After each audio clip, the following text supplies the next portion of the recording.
धीमा जहर। बेटा अपने पिता के पास गया और बड़ा परेशान होकर बोला, मैं अब मेरी पत्नी के साथ एक पल भी नहीं बिता सकता।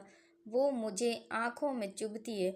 कभी कभी मुझे लगता है कि मैं उसकी जान ही ले लूं, लेकिन मैं जानता हूं ऐसा करके मैं और ज़्यादा मुसीबत मोल ले लूँगा।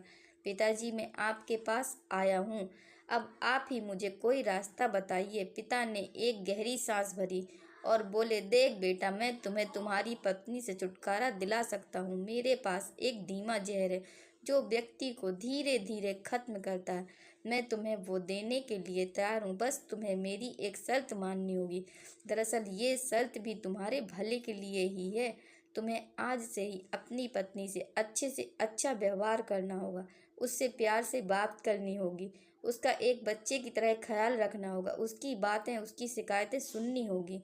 और ये सब इसलिए ताकि जब वो मरे तो किसी को तुम पर शक ना हो। थोड़ी देर तक वहाँ एक शांति छाई रही।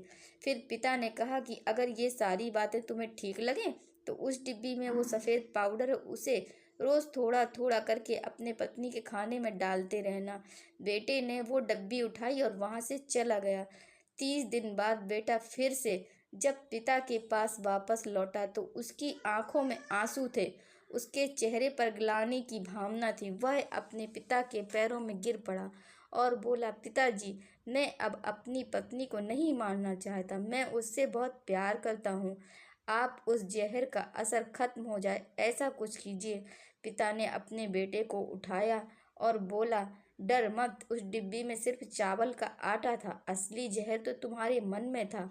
और मैंने जो तुम्हें शर्त बताई थी वो उस जहर का तोड़ था। दोस्तों, आप जब अपने मन में द्वेष, ईर्ष्या, गुस्सा, शक जैसे जहर को बना देते हैं तो वह आपके अपनों को दूरी कर देता है।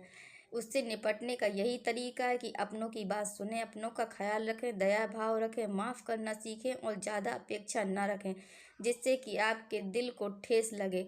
आपको दूसरों की उतनी ही उम्मीद रखनी चाहिए जितनी आप दूसरों के लिए कर सकते हैं। धन्यवाद।